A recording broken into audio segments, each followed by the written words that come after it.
आने वाले दिनों में विधानसभा का सत्र लगेगा और एक महत्वपूर्ण सत्र हम कह सकते हैं। इस सत्र के अंदर सरकार के 2 वर्षों में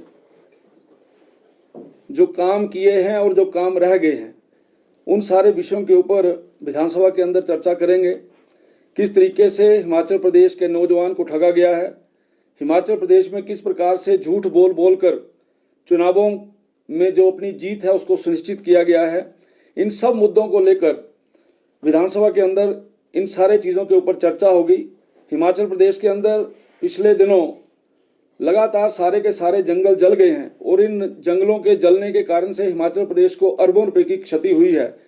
इन सारे मुद्दों के ऊपर भी डिस्कशन लेंगे। एक महत्वपूर्ण मुद्दा जो मैं आपके ध्यान में भी लाना चाहता हूं और उसको हम विधानसभा के सत्र में भी लेंगे कि मैं माननीय मुख्यमंत्री जी से ये प्रश्न भी करना चाहता हूं कि उनकी आंखों के सामने किस प्रकार से कुछ जो प्रोजेक्ट्स हैं उन प्रोजेक्ट्स के बारे में मैं चर्चा करना चाहता हूं। आईपीएच मंत्री जी ने मंत्री बनने के बाद सबसे पहले ये बोला था कि जो टेंडर किए गए हैं और एक उसमें से टेंडर जो कि 200 करोड़ रुपए का टेंडर था और वो 200 करोड़ रुपए का टेंडर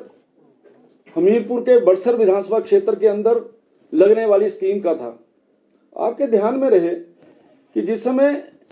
वो डीपीआर बनाई गई थी तो उस डीपीआर में जो सोर्स है वो ब्यास सोर्स दिखाया गया था, जबकि बड़सर में ब्यास का जो सोर्स है वो ज़्यादा दूर है और सतलुज का जो सोर्स है वो क्लोज है।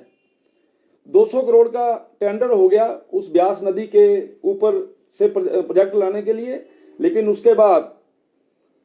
जब ये पाया गया कि हमारे तो सोर्स पास में है तो उस स्कीम को बदला गया, उस स्कीम को फिर दोबारा से सतलुज के ऊपर किया गया। लेकिन दुर्भाग्य का विषय है कि मंत्री महोदय ये कहते रहे कि 200 करोड़ के टेंडर को रद्द कर दिया जाएगा और दोबारा से टेंडर किया जाएगा, लेकिन मैं आपके ध्यान में लाना चाहता हूं उसी कंपनी को वो टेंडर जो है वो दे दिया गया, क्योंकि उस टेंडर के लिए जो पैसा आया था वो 131 करोड़ था। 131 करोड़ की नई डीपीआर बना के उसी जो ठेकेदार है उसको वो टेंडर दे दिया गया। मैं पूछना चाहता हूं जो ईएनसी प्रोजेक्ट हैं ये टेंडर किस प्रकार से हुआ, और आपके ध्यान में रहे कि ये जो टेंडर हुआ है इस टेंडर की जो कमेटी है उस कमेटी के एक चीफ इंजीनियर ने 2 पेज का कागज लिख के भेजा सरकार को कि इस प्रकार से नहीं हो सकता।